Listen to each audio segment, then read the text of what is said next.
Salut la famille et bienvenue dans un nouvel épisode de la critique sauvage consacré aujourd'hui à Bac Nord. Et si vous pensez qu'il s'agit de la relève du polar à la française, c'est justement là où vous vous trompez, haha. Et oui, parce que le réalisateur Cédric Jiménez, que j'aime beaucoup, livre un produit fini, certes efficace, mais pas totalement abouti. Pourquoi? Je vais m'expliquer, ça va être très simple. Alors Cédric Jiménez, déjà, qui c'est? Eh ben c'est un réalisateur qui a commencé en tant que producteur sur Eden Log et Scorpion avec Clovis Cornillac, qui sont deux films de genre français radicalement différents. Scorpion, c'est un film sur le MMA bardé de défauts, mais que j'aime quand même beaucoup parce qu'il y a une certaine sincérité derrière. Et Eden Log, c'est un peu la même chose, mais en SF. C'est-à-dire que c'est blindé de défauts, c'est un premier film, mais il y a beaucoup d'ambition, et du coup, à Cédric Jiménez, je me suis dit, ah tiens, je vais suivre ce mec-là, et il se trouve que, à partir de 2012, il s'est lancé dans la réalisation avec Aux yeux de tous, qui est également un film assez bancal, mais original, qui avait cette particularité d'être uniquement filmé avec des webcams, des caméras de surveillance, etc. Tout le monde jouait pas très bien, mais c'était assez rythmé, et il y avait encore une fois beaucoup d'ambition, et des choses qu'on voyait pas dans le cinéma de genre. Et puis alors après, il s'est attaqué à un truc gigantesque, le plus gros budget de 2014 de l'époque, c'était La French, avec Gilles Lelouch et Jean Dujardin, et ça je dois dire que pour moi c'est son meilleur film, indéniablement. C'était rythmé, carré, efficace, super bien réalisé, avec ce qu'il faut de référence sans que ça soit trop impersonnel, et puis surtout deux acteurs phares qui étaient Jean Dujardin et Gilles Lelouch, qui crevaient littéralement l'écran. Puis il y avait aussi des secondes incroyables, une reconstitution des années 70 majestueuse, enfin c'était vraiment le mec qui avait du pognon et ça se voyait, il savait le gérer, alors qu'il avait fait un film avant, Aux yeux de tous, qui était je crois à 1 million et demi de budget, donc ça fait toujours peur. Le mec passe de 1,5 million à 42 millions, tu te dis oulololololo, molto bueno, et en fait le mec s'en sortait à mort parce que c'est un type qui aime le cinéma de genre, et il l'a prouvé encore une fois en 2017 en se lançant à l'international, cette fois-ci avec 4H, voilà, qui était un film de guerre, qui est vraiment assez géré. Bon après moi dans le style, je préfère Black Book de Paul Verhoeven parce que je trouve ça plus sale et plus crado. Pour moi c'est un peu trop propre, mais ça fait le taf, et j'avais trouvé ça plutôt vraiment assez réussi. Et cette fois-ci il revient au polar pur et dur avec Bac Nord, qui raconte tout simplement l'histoire de la Bac Nord à Marseille, qui en ont ras le pompon, qui travaillent dans des conditions dégueulasses, mais qui vont devoir quand même démanteler le plus gros réseau de shit de la région, et qui vont se retrouver au cœur d'une polémique dont on a entendu parler, parce que c'est inspiré d'une histoire vraie, donc ils vont se retrouver lynchés par leur hiérarchie, et ils vont devoir s'en sortir parce qu'ils sont accusés de choses qu'ils n'ont absolument pas commises. C'est avec Gilles Lelouch, François Civil, Karim Leclou, Adèle Exarchopoulos, Cyril Lecomte, qui jouait déjà dans La French, qui est un acteur que j'aime beaucoup, qui est un acteur du cru purement marseillais, comme Cédric Jiménez. D'ailleurs, Cédric Jiménez est le fils d'une grande figure du banditisme, alors que je ne connais pas, mais pour avoir vu La French en avant-première, il en avait parlé. Donc quand tu vois ces films, tu te dis ah oui, c'est assez renseigné sur le sujet, et là Bac Nord ne déroge pas à la règle, c'est-à-dire que c'est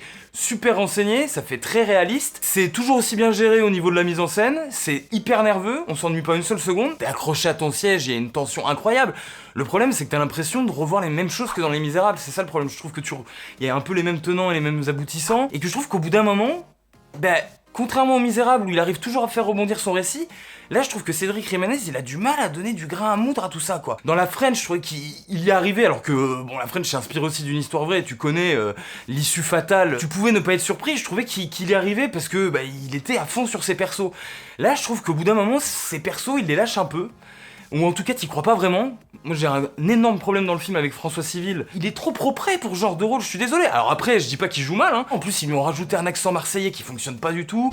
Toi tu rentres chez toi, tu risques rien. En plus, le gros problème c'est qu'il est face à Karim Leclou, qu'on avait vu dans Le Monde est à toi, qui est un acteur de génie, Gilles Lelouch, qui se fait je trouve trop souvent craché dessus par les internautes, alors que franchement voyez-le dans Bac Nord, il y a un moment, il est en plan serré, où pendant 2 minutes, il gueule face à un mec de l'IGPN, mais il est monstrueux. On a failli crever là-bas. Il a une présence, il a une voix, il a un charisme, il incarne le truc, il en fait pas trop, et t'y crois, t'es là, tu dis wow. T'as presque les larmes qui te montent tellement t'es saisi. Et puis Adèle Exarchopoulos, qui est quand même aussi une actrice de génie. Rien que par son regard, elle communique plein de choses, quoi. À un moment, elle est en face à face avec Karim Leclou dans un parloir, et t'es là, tu dis là putain il y a de l'acting quoi. Il y a pour moi un gros souci principal dans Bac Nord, qui avait aussi un peu dans Les Misérables, c'est que je trouve qu'on n'évite pas les clichés quoi. Je dirais pas vraiment les clichés, mais en tout cas des trucs super attendus quoi. Il y a des scènes, je les voyais venir 10 minutes en avance, même le cœur du récit où ils se font avoir par leur hiérarchie et tout ça, je le sentais venir. Alors certes, c'est inspiré d'une histoire vraie, mais je trouve que justement, au contraire de la French qui arrivait à exploser et à nous servir des choses un peu inédites, là, le récit se déroule de manière un peu trop linéaire, et parfois tu te dis, ouais, vas-y, enchaîne, c'est bon, on a compris. Il y a aussi Kenza Fortas, etc. Il y a plein de gens du cru marseillais, tout ça, donc t'y crois. Il y a un côté un peu comme dans Chouf où t'y croyais, mais justement, je trouvais que Chouf, il y avait plus de rebondissements assez inattendus. Et pas là. Et puis il y a une happy end, moi, que je trouve un petit peu forcée.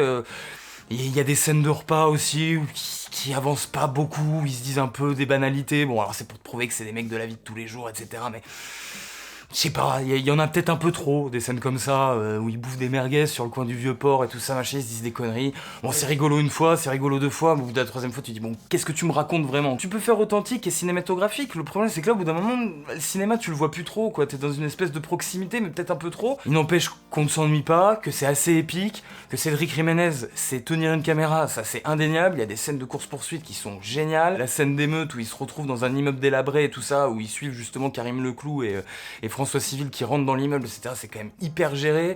Les figurants, des fois c'est un problème dans les films français, mais là je trouve que on y croit. C'est un bon polar, Bac Nord, mais je m'attendais à une énorme claque. Et quand j'ai vu la bande-annonce avec la musique de Moroder, en plus je me suis dit putain, ils vont nous faire une scène avec Moroder derrière. Bah non, Moroder ils le mettent en générique de fin. Pourquoi? Je ne sais pas. Ils savaient tout pour faire une scène tendue avec Moroder et tout ça, ça aurait pu être génial, et ils le font pas. Donc voilà, c'est un peu ça en fait le problème du film, c'est que tu t'attends à des trucs de ouf à chaque fois, en fait tu te dis ouais, bon bah... c'est ce que j'attendais finalement, donc c'est bien, mais c'est vrai que je préfère HHHH ou la French de Cédric Jiménez.